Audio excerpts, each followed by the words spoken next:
Welcome brothers to another lesson in this series titled The Companions, as you're all I'm sure very well aware of and familiar with.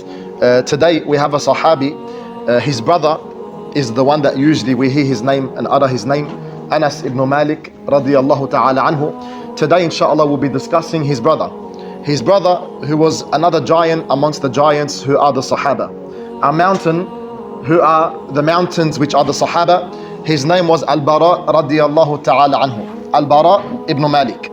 This is a figure which some may have never heard of, but insha'Allah ta'ala after today's short lesson, you're going to know what a giant he really was and what a mountain he really was. And a lot of these stories, brothers, as I'm sure we're familiar with, they get told as bedtime stories and as stories to put kids to sleep and things like this, which is great. But no doubt that these stories are not to put people to sleep, but rather to give people life and energy and motivation and courage, bravery, and all of these great attributes. These are not stories to put people to sleep, but rather they're stories to teach us what bravery and courage and what the great characteristics were that the Sahaba all had. This individual, Al-Bara radiyallahu anhu, the Prophet sallallahu alayhi wasallam, he specifically mentioned him in a hadith. Does anyone know what the hadith is? He mentioned him in a hadith, is that a hand or? The Prophet sallallahu alayhi wasallam says, كَم مِّنْ أَشْعَثَ أَغْبَرٍ ذِي طَمْرَيْنِ لَا يُؤْبَهُ لَهُ. How many people, they have disheveled hair, their hair's all over the place, covered with dust. We know that hadith from which one? The one where the Prophet sallallahu alayhi wasallam mentions the traveler. When he comes back, أَشْعَثَ أَغْبَرَ يَمُدُّ يَدَيْهِ إِلَى السَّمَاءِ يَقُولُ يَا رَبِّ. That this traveler, he comes back, his disheveled hair, he's dusty, all over the place. He raises his hands to Allah and he says, "Oh my Lord." And then the hadith mentions وَمَطْعَمُهُ حَرَامٌ مَشْرَبُهُ حَرَامٌ مَلْبَسُهُ حَرَامٌ, to the end of the hadith. His clothing is haram, his drink is haram, to the end. That's the hadith we usually think of when we hear the hadith of the one that has disheveled hair and that comes dusty and the likes. But the Prophet sallallahu alaihi wasallam, he mentioned Al-Bara at the end of a narration which begins, كَم مِّنْ أَشْعَثَ أَغْبَرَ ذِي طَمْرَيْنِ. How many individuals or how many there are that have this disheveled hair, this hair all over, that come dusty and the likes, and people do not give any attention to him. لَا يُؤْبَهُ لَهُ. And there's many of those, wallahu a'lam, out there that you might not pay any attention to, and people may not pay any attention to him or to her. The Prophet sallallahu alayhi wasallam says, لَوْ أَقْسَمَ عَلَى اللَّهِ لَأَبَرَّهُ. If this individual was to make an oath, to Allah, then Allah would answer. No matter what that oath is, Allah would answer. And the Prophet sallallahu alayhi wasallam said, مِنْهُمُ الْبَرَاءُ ibn Malik. From these individuals, that if he was to make an oath upon Allah Azza wa Jal, Allah will answer this individual's oath. What is it? Or who is he? Al-Bara ibn Malik is just one of these people. Al-Bara ibn Malik was in a prime example of the hadith that inna Allah la yanzuru ila suwarikum. Allah does not look at your appearance. It was known that his appearance was, as has been mentioned about him, skinny, lean. Some of the descriptions in some of the books of hadith say short and the likes. So imagine a figure like this, and at the same time, not many pay too much attention to him. But he is a prime example that Allah does not look at your appearance, but rather he looks at your hearts and your actions. Although he was known to be skinny and lean and a bit on the shorter side and the likes, his heart was like a mountain. His iman was like a mountain, firm, stable, established, unwavering. Umar radiyallahu anhu, he sent to his governors, Umar radiyallahu anhu sent to his governors that Al-Bara is not allowed to lead an army. He's not allowed. Why? But why isn't he? Is it that he's not fit because of a certain dispraised trait? Not necessarily. He sent to the governors that he had that Al-Bara is not allowed to lead an army because Umar feared that he would lead that army into destruction because of how brave and courageous he would be. Because of how courageous he was, he would throw himself at the enemy, throw himself in the lines, and through the lines, he would dedicate his health, his wealth, everything he had for Allah Azza wa Jal. He would not fear the enemy in the slightest. So Umar had sent that to the governors, that Al-Bara is not allowed to lead the enemy. Why? Because of this fear. So the example we're going to take today, insha'Allah ta'ala, one example of just one instances of his life where he showed this bravery and he showed this courage. From the very first moments after the Prophet sallallahu alaihi wasallam had passed away, there were some amongst the Arabs, tribes and individuals that began to apostate. They began to leave Islam. To the extent that Ibn Hajar rahimahullah, he says that they all left except for the people of Mecca, Al-Madinah and Ta'if. Just like they came into Islam in groups, they also left in groups. They came into Islam many, they also left many. So then Abu Bakr radiyallahu ta'ala anhu, being aware of this, he placed approximately, as one of the versions it says, 11 separate armies, factions or groups. He set 11 armies. At the head of each, he placed a leader. It was mentioned that he sent out these armies so that they can call the people back to Islam. Just one of those 11 groups was sent to Banu Hanifa, which was the tribe that Musaylima is from. Where Musaylima and who Musaylima is from. And it was mentioned that Musaylima organized in one version 40,000 men from the fiercest of men that they had in Banu Hanifa. And it was also mentioned in another version 100,000 individuals. And these individuals did not all follow him because they believed he was the true prophet, the way he claimed prophecy and the likes. No. In one of the versions it mentions that one of these individuals, they said, I testify that Muhammad is true and that Musaylima is an impostor. But the impostor of Rabi'a is dearer to us than the true man of Mudar. And he's showing their nationalism or their tribalism, or this is what many based their loyalty and their disavowal, their wala and their bara over. So it wasn't that all these men followed him because they thought what he's claiming is true and, but they followed him because of their tribalism, and we all know the story behind that. So when the first batch were sent, headed by Ikrimah Ibn Abi Jahl radiyallahu ta'ala anhu, the first batch of Muslims, this specific group out of the 11, they had been sent to Musaylima and his people. This group of 40,000, it was mentioned, got the better of that batch that was sent to them. And it was mentioned after that Abu Bakr radiyallahu anhu placed Khalid ibn al-Walid, Sayfullah, the sword of Allah radiyallahu ta'ala anhu, to head now this group and go back and fight. Go back and fight. And in this group with Khalid radiyallahu anhu was Al-Bara ibn Malik. And it was mentioned that Khalid gathered the chiefs of the Muhajirin and the chiefs of the Ansar, and he went out to Yamamah in Najd, where Banu Hanifa was from.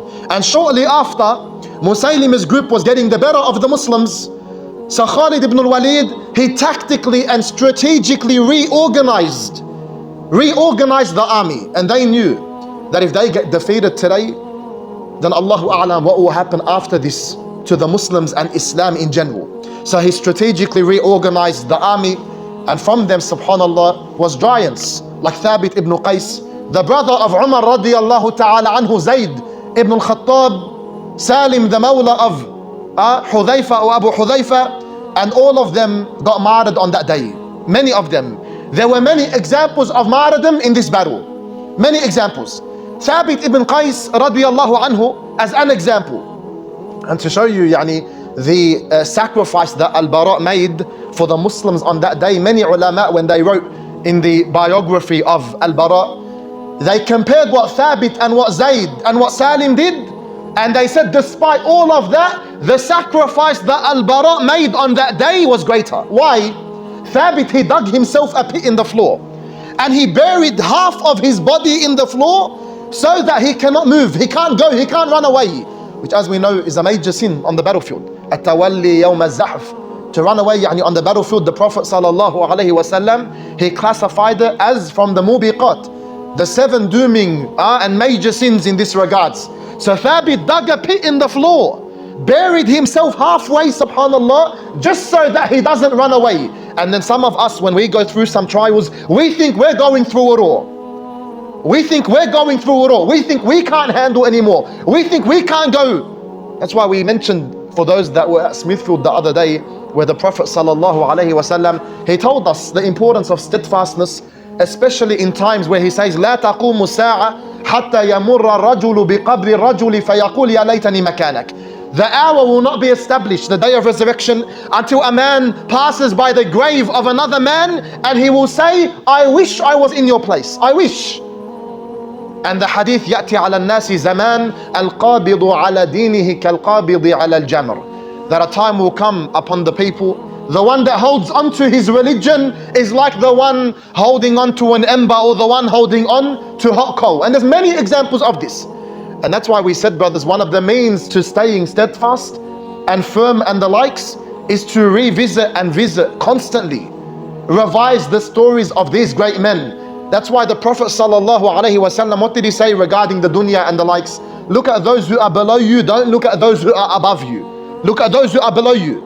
That'll make it easier whatever you're going through. Yes, you might be going through a hard time financially, mentally, emotionally, spiritually, but when you look at those below you, you start to appreciate more and more and more what Allah has given you.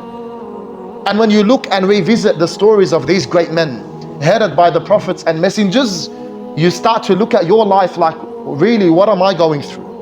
What do I have on my plate compared to what these great men did for the sake of Allah Azza wa Jal to spread the deen and the da'wah? These are just some examples. We're talking about a man burying himself in the ground to defend Islam just so he doesn't run away. So he fought and he fought and he fought with half of his body until he got martyred for the sake of Allah Azza wa Jal. What does Allah tell us in the Quran about the stories of the prophets and messengers? Regarding keeping the Prophet sallallahu alaihi wasallam firm, وَكُلًّا نَقُصُّ عَلَيْكَ مِنْ أَنْبَاءِ الرُّسُلِ مَا نُثَبِّتُ بِهِ فُؤَادَكَ. And all of that which we narrated to you and informed you of the stories of the messengers, all of that was to keep your heart firm. So Allah, when you revise moments like this, people like this, giants like this, and their stories and what they did to give us Islam the way we have it today, and as easy as we have it today, no doubt, wallahi, it makes all of the tribulations and the trials you're going through easy and light. So he buried himself in the floor and then he got martyred like this. Zayd, the brother of Umar radiallahu ta'ala anhu, he called out to the Muslims, taking his great stance. He said, "O Muslims, bite with your molar teeth, bite, yani cling on and hold firm, and strike the enemy and advance. By Allah, I shall not speak to you after this until either Musaylima is defeated or I meet Allah." And despite that, my brothers, as we said, Al-Bara, he had a special moment. Khalid ibn al-Walid, and we all know Khalid ibn al-Walid radiyallahu ta'ala anhu. And it was mentioned on his deathbed, there wasn't a place, a position on his body, except that there was a wound on that position. And a marking on that position. Al-Bara was similar. Al-Bara was similar. When he was martyred for the sake of Allah, when he achieved what he wanted and asked Allah Azza wa Jal for, he died with all wounds on his body. So on that day, Khalid ibn al-Walid radiyallahu ta'ala anhu, as some of the versions in the biographies they mention, when the Muslims likewise were undergoing a bit of pressure, he called onto Al-Bara for Khalid to get Al-Bara involved. Khalid is Khalid. And for him to get Al-Bara involved now, you know, Al-Bara is one of the courageous of those who have courage, just like all of them were. So then, speaking to Al-Bara, we need to do something tactically, strategically, etc. Al-Bara being Al-Bara, and this is what Umar radiallahu ta'ala mentioned, he stood and he made an announcement to the Muslims. He said, "O Muslims, don't think of going back to Al-Madinah, for you have no Al-Madinah today. Don't think of going back to Al-Madinah, for you have no Al-Madinah today. It is Allah and it is Jannah." And then he went through the lines, shaking the floor beneath the enemies until they reached the enemies retreating. They forced them to reach a certain garden and a fortress. This fortress, this garden known as Hadiqa, had a special name. I'm not sure, have you guys went through the story in the stories? What was the name of this garden? Who knows? Hadiqatul Maut. This garden that they had retreated to with these high walls like a fortress, it was known as the Garden of Death. The garden of, when you have a garden named like that, you know there's going to be a lot that's happening there. So they retreated until they reached what's known as the Garden of Death.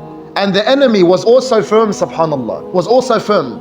They would not retreat in a way like running away. They retreated to this garden to try to be tactical. So Al-Bara radiyallahu ta'ala anhu, he told his Sahaba, place me on a shield.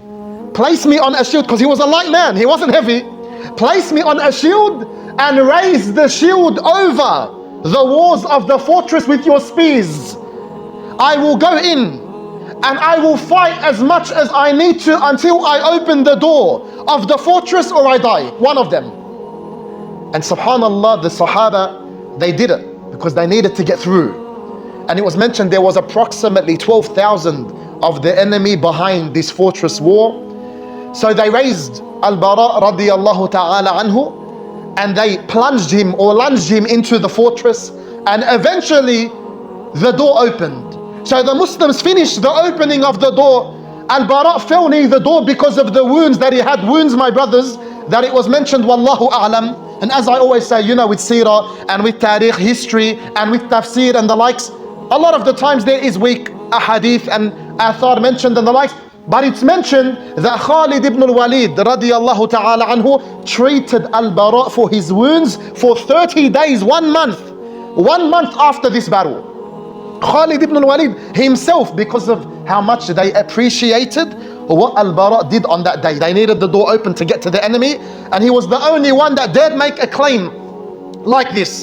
So subhanallah, the Muslims ended up opening the door, and then they ended up defeating the enemy. On one occasion after that, he got offered a position as a governor and a general like this, and he said no, he refused it. He didn't want a position of the governor, saying, you know what I'm after. You know what I'm after. And subhanallah, one of the battles after, to finish off brothers, one of the battles after, which was the battle for Tustar in Persia against the Persians, when the Muslims asked Al-Bara in that battle, because what did we start this topic with? The hadith of the Prophet sallallahu alaihi wasallam, where he said there's men, disheveled hair, dusty, people don't pay attention to him or them. But if they raise their hands to Allah, Allah will answer. If they raise their hands to Allah and they make an oath. So in that battle, they all turned to Al-Bara and they said, Al-Bara, they called him, Ud'ullah, make dua to Allah. Then he raised his hand and he said, Ya Allah, grant the Muslims victory. And he didn't leave it at that. And grant me martyrdom in this battle. Grant the Muslims victory and grant me martyrdom in this battle. So then after the Persians were besieged, they found a tactic in the fortress in this battle where they would throw over chains of iron at the end of which was hooks. These chains of iron were not normal, in the sense they were heated. They were heated to the extent that they were glowing because of the heat. Just like what they would do with Khabbab radiyallahu ta'ala anhu, where they would heat the rods. And what would put out that glow of the rods other than the fat and the flesh and the skin of Khabbab radiyallahu anhu, where he actually went to the Prophet sallallahu alaihi wasallam and he said, Ya Rasulullah, about his situation. And the Prophet sallallahu alaihi wasallam, what did he do? When he found Khabbab under this pressure and the likes, he reminded him of what the men in the previous nations, some of them went through. He said, Ya Khabbab, indeed a man from the previous nations, there would be a pit dug for him. They would place him in the pit and they would saw his head in half. They would saw him from head to toe, and they would remove the ligaments or the tendons or whatever it was with an iron comb, and he would not budge under that. His iman would not budge under that. So in this case, they would heat these chains, they would throw them over with hooks at the end, and they would try to catch 1, 2, whatever they could of the believers, almost like baiting them. And on one occasion it was mentioned that his brother Anas radiyallahu ta'ala anhu was caught by one of these hooks. And when the kuffar were pulling the chain up, Anas radiyallahu anhu and those who would be caught would not be able to grab the chains because of how hot they were. When Al-Bara saw his brother, he jumped on the wall, he grabbed the chain with his hand, and the athar, it mentions that his whole hand became severely burnt because of this chain, but he did not let go until he freed his brother, and then shortly after he was martyred in this battle. Allah Azza wa Jal gave the Muslims victory, and Allah Azza wa Jal granted him his wish accepting both of the supplications of al-Bara, as the Prophet ﷺ promised and mentioned that there are these individuals that if they were to make an oath, Allah will answer them. These are the great men amongst the Sahaba, my brothers. And as I said at the start, these aren't to put people to sleep, and these aren't just to be theoretical, but they're a call for action. Strive your hardest to worship Allah Azza wa Jal. Look at what these men went through, and some of us, we find it a mission to go to another area to get to a lesson. Some of us find it a mission that if we're not able to leave our areas or to go to the same area, we find it a mission to listen to a lesson online, to benefit, to come to the masjid, to come to Fajr or to Isha in Jama'ah and the likes. For some, unfortunately, this is like a boulder has been put on their necks and their heads and the likes. When we see these Sahaba and everything you've been hearing of throughout these weeks, look at what they went through, then look at what you went through or what you're going through, and compare the two, you'll really find that what we're going through in reality is nothing, wallahi.